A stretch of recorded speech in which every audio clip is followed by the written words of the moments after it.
Hey, what's up, y'all? Y'all know my slogan. I don't know it all,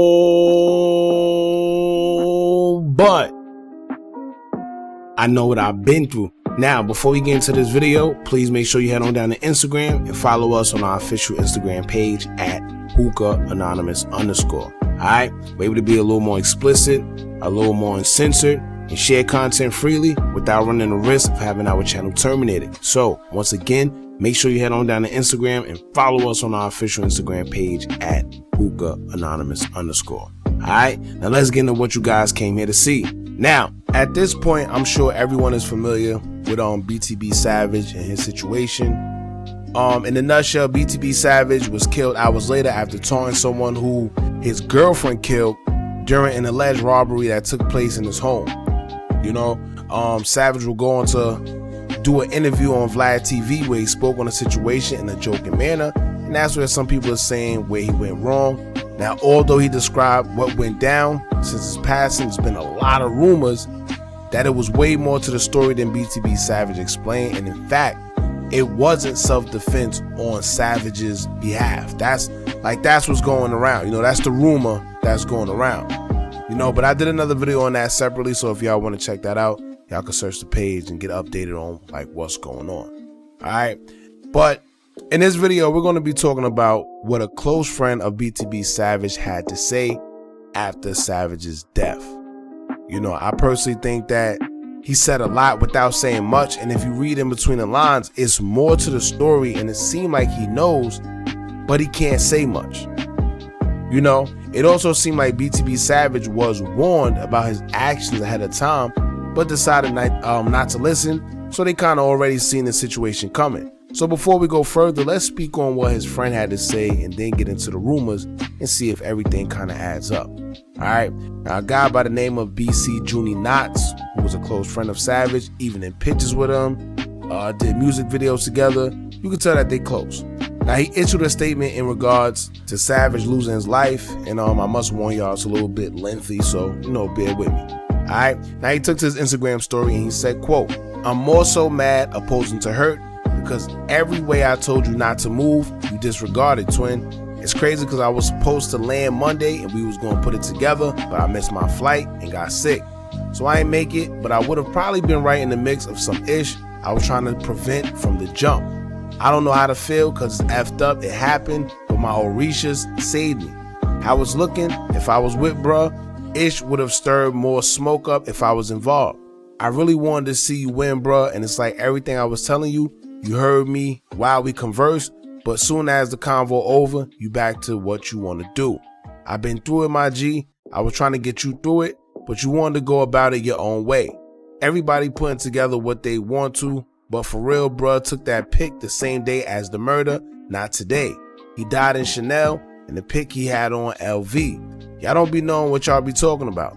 The OG N-words hood tried to spare bruh and tell him just take the win and not post about it or do the blog-ish, but he felt like if they would have took his chain that night, they would have been on IG flexing. So we gotta get on IG and flex the body, but it was N-words like me behind the scenes telling him for real, that's not the way to do it. Come on now, y'all know I ain't with the dumb-ish, I be getting money for real. But bruh wanted to get his story out though, when in reality, all stories ain't meant to be told. It's a sad day for the swipers, but deep down, how bro was moving, we all knew this day would come. I'm a real street N-word that made it out the streets and helped thousands of street N-words change their situations. So yes, I'm hurt, but I'm not finna sugarcoat the real. I'm more so numb. Even down to the religion I practice, I live with spirits and not afraid of death, but the BOA Reaper, I told bro when I first met him to change it because it brings Aku energy. So by everybody on the net wishing bad on him and tweaking about the pick in the blood, it brought the energy alive for real, and the Reapers caught him. I love you to death, little bruh, and even if you was here, you know this, I'll say to your face. You got me effed up, twin, cause we had some ish to accomplish. I know you gonna come visit me and I'll be sure to spread the word to your cult. Everybody looking at me like I'm out to pick smoke for bro, but I can't. I got 9 kids and I'm a real ATL N-word shorty. I know when it's OV and I refuse to let an N-word play me out of my position because I take care of too many. Until we meet again, swipe high my N-word, you die with a legendary irony. Now, first and foremost, let me tell y'all this. I respect him for that because I think everyone needs friends who's going to hold each other accountable. You know, tell us when we bugging out instead of having a bunch of yes men who going to yes you straight into a jail cell or a grave. You know, now I'm sure it was others around Savage who could have stopped him from trolling or doing the extra stuff that he was doing. But a lot of times when you got the money, people tend to allow you to do whatever you want to stay on your good side because you feeding them. You know, I'm not saying he probably was feeding them, or I don't know what the case was, but it seems like he was crashing out a lot of the times and dudes were trying to tell him, you know, chill. But he wasn't listening. And sometimes, y'all know another thing, that money could blind you. You know, sometimes that money could make you feel inferior. It make you feel like you bigger than what you actually are. It makes you feel invincible. It does.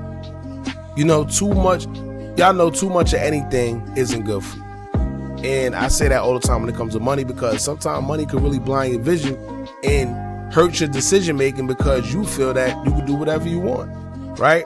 Now, the rumor that was floating around, I think it kind of makes sense out of everything I've heard because judging from what Juney Knotzz just said, Savage had a hard time listening and just wanted to do his own thing. And he admitted that the OG dude's hood tried to spare him and told him, yo, take the win. You know, just don't post about it or blog about it or make it look, you know, make us look away. But Savage felt like if they would have took his chain that night, then they would have been on social media and flexing his chain. So he went about flexing the body. But if they told you do not do this or X, Y, and Z, y'all came to some type of agreement, then why would you do it? To be honest with you, I think maybe he just wanted the attention. Maybe he felt like it was going to boost his career, his rap career, or whatever the case may be. I don't know.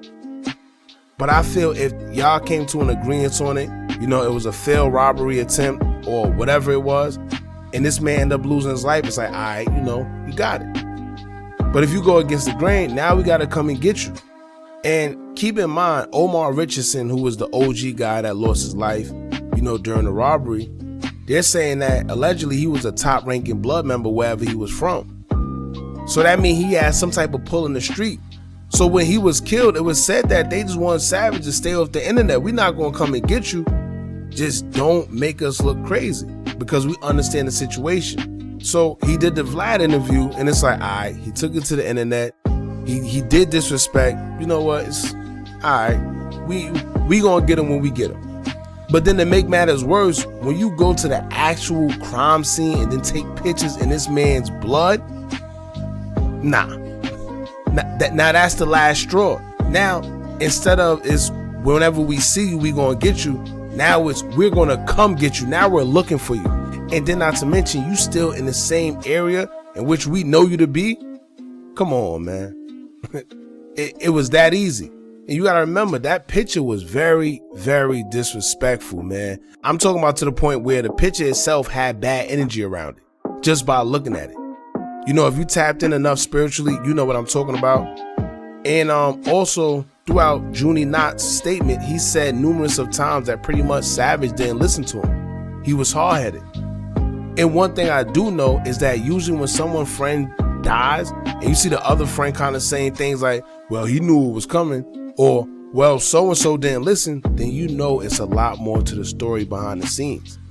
You know it's a lot more going on. And you know why? Because in so many words, they're telling you that whoever that person was, they brought it upon themselves. You know, he may not say it publicly like that because he is his friend and he know that his family or his loved ones is grieving right now. But that's what he was pretty much saying throughout the whole statement. He knew what was coming. He brought it upon himself.